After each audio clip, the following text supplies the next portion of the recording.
medieval Europe, where empires groaned under their own weight and the heavens themselves seemed fractured by rival popes and heresies, rose a man shaped as much by chaos as by blood. Sigismund of Luxembourg, born on February 14th, 1368, in the bustling imperial city of Nuremberg, not merely into nobility, but into the crumbling skeleton of Christendom itself. A world crying out for order, for vision, for a leader mad or brave enough to pull the pieces back together. The son of Charles IV, Holy Roman Emperor and King of Bohemia, and Elizabeth of Pomerania, Sigismund's lineage promised greatness, but destiny would offer no straight path. Only the long, twisting road of diplomacy, betrayal, crusades, and councils, where crowns were not inherited, but clawed from the battlefield and wrested from stubborn nobles with equal parts steel and silk. From boyhood, he was sent away to the foreign court of King Louis I of Hungary, betrothed to Louis's daughter Mary, a child queen and heiress to the Hungarian throne. This was no romantic tale of youthful love, but a cold calculation to knit kingdoms together. Yet when King Louis died in 1382, and young Mary inherited the crown at just 12 years old, the kingdom fractured into factions, and Sigismund found himself on the edge of power but far from its grasp. His claim contested, his person despised by powerful barons, and his future uncertain. Still, through raw determination and no small amount of luck, Sigismund forced his way to the Hungarian throne in 1387, though not as a triumphant heir but as a survivor of assassination plots, imprisonment, and bitter wars of succession. He had been captured by rebellious lords, humiliated, and released only through the intervention of his brother Wenceslaus, but returned with an army and the steel will of a man who had tasted defeat and now craved control. The Hungarian crown sat uneasy on his head. He was a foreigner in the eyes of the nobility, his reign marked early on by financial strain, shifting alliances and constant threats from both within and without. In the east, the rising power of the Ottoman Turks loomed like a darkening storm cloud, and Sigismund, ever the idealist cloaked in emperor's garments, conceived of a grand alliance, a crusade to drive back the Muslim invaders and defend Christian Europe. Thus, in 1396, he rallied an army of knights from France, England, the Holy Roman Empire, and beyond, a glittering host of armored pride, and led them toward the Danube, where the fateful Battle of Nicopolis would unfold. What followed was a calamity of arrogance and inexperience. The Crusaders, refusing to heed tactical advice, charged headlong into Ottoman traps, and were utterly crushed by the disciplined forces of Sultan Bayezid I, the so-called Thunderbolt. The slaughter was merciless, the humiliation total, and Sigismund, narrowly escaping capture, fled by boat down the river, witnessing the shattered remnants of his dream sink into the bloodied soil of Bulgaria. Europe mocked him, enemies whispered that God had forsaken his cause, and yet Sigismund returned to Hungary not broken, but emboldened, his spirit annealed in fire. This failure did not end his ambitions. It merely redirected them, turning his gaze inward toward the even more daunting task of healing the empire itself. The Holy Roman Empire in those days was not a nation but a patchwork quilt of bishoprics, duchies, free cities, and feuding lords, loosely stitched together by the memory of Charlemagne and the ambitions of emperors long dead. Sigismund understood that true power in this realm would not come through the sword alone. It would require intellect, patience, and mastery of the great medieval game of thrones. In 1410, following the death of his brother Wenceslaus, whose ineffective reign as king of the Romans had left the empire adrift, Sigismund was elected king of the Romans himself, but only after a contentious double election that saw a rival claimant, Jobst of Moravia, briefly gain support. Jobst conveniently died within the year, perhaps naturally, perhaps not, and Sigismund stood alone as the recognized king, though still far from being emperor, a title which required coronation by the Pope himself, and for which he would wait another 23 years. Yet he did not idle. Europe's soul was fractured by the Western Schism, a spiritual civil war that had, since 1378, divided Christendom between two and later three competing popes, each claiming divine legitimacy, each anathematizing the others, and leaving the faithful bewildered and exhausted.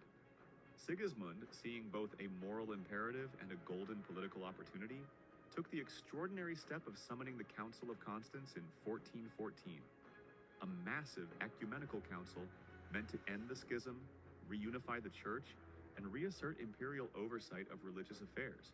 For 4 long years, the council dragged on, its halls filled with priests and princes, debates and decrees, scandal and salvation, while Sigismund, resplendent in crimson robes and gold-embroidered cloaks, played host, mediator, and puppeteer. His speeches delivered with theatrical flourish and fluent Latin, as he urged reform and unity. The council ultimately succeeded. All rival popes were deposed or compelled to resign, and a new pope, Martin V, was elected, finally restoring a single pontiff to the throne of St. Peter. This was arguably Sigismund's finest hour, his fingerprints on history, sealing the wound of the schism and presenting himself as the great restorer of order. But even this triumph bore a dark shadow. For among the issues debated at Constance was the rise of reformers who challenged the church's wealth, worldliness, and corruption. None more prominent than Jan Hus, the Czech preacher and theologian who had inspired thousands with his calls for a return to scripture and moral purity. Sigismund, aware of Hus's influence and hoping to contain potential heresy, granted him safe conduct to appear before the council, promising protection. Yet Hus was arrested upon arrival, imprisoned, and despite Sigismund's symbolic protests, was ultimately condemned and burned at the stake in 1415.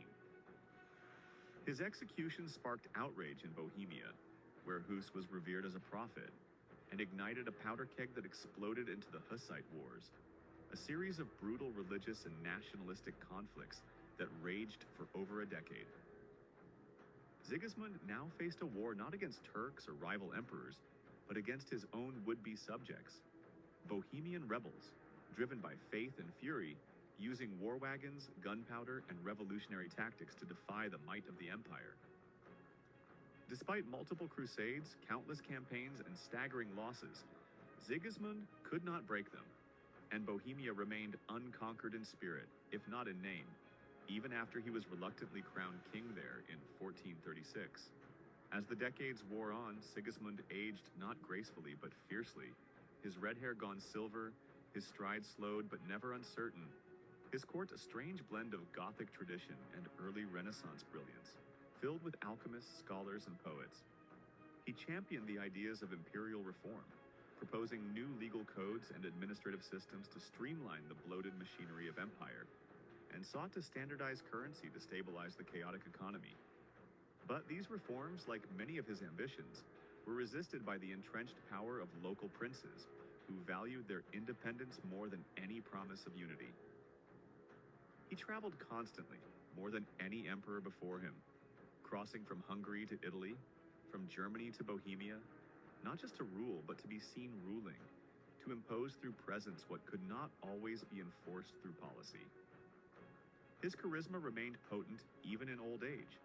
He was a master of ceremonial politics, of symbolic acts, of invoking the grandeur of empire even when the reality was messy, contested, and often absurd. Finally, in 1433, at the age of 65, Sigismund was crowned Holy Roman Emperor in Rome by Pope Eugene IV, the last emperor ever to receive a papal coronation in that city. He had waited decades for this moment, endured betrayal, rebellion, failure, and fire, and now stood crowned not just by the church, but by history itself. Yet even this crowning achievement came too late to consolidate lasting power. His health was failing, his enemies gathering, and his realm, a glittering mosaic from the Rhine to the Carpathians, was still fractured by localism, religious unrest, and the looming specter of a new age that would not wait for old men with old dreams. He spent his final years entangled in the complex question of succession. His only legitimate child, Elizabeth of Luxembourg, had married Albert V of Austria, and through this union Sigismund hoped to pass the imperial mantle smoothly. But, as always, the politics of Europe had other ideas, and though Albert would indeed succeed him as King of the Romans, his reign would be short and troubled. and the empire would slide further toward the crises that would erupt in the 16th century as Reformation and Revolution came to sweep away the old order. On December 9th, 1437, Sigismund died in the Moravian town of Znaim, reportedly after suffering painful illness. His body interred in Oradea, in modern-day Romania, far from the centers of power, but close to the eastern frontier where he had fought so often to hold back the tide. His death marked the end of the House of Luxembourg's male line, and the rise of the Habsburg dynasty, which would come to dominate Central Europe for centuries. An irony not lost on those who noted how often Sigismund had tried to centralize power, only to pave the way for others to succeed where he had merely survived.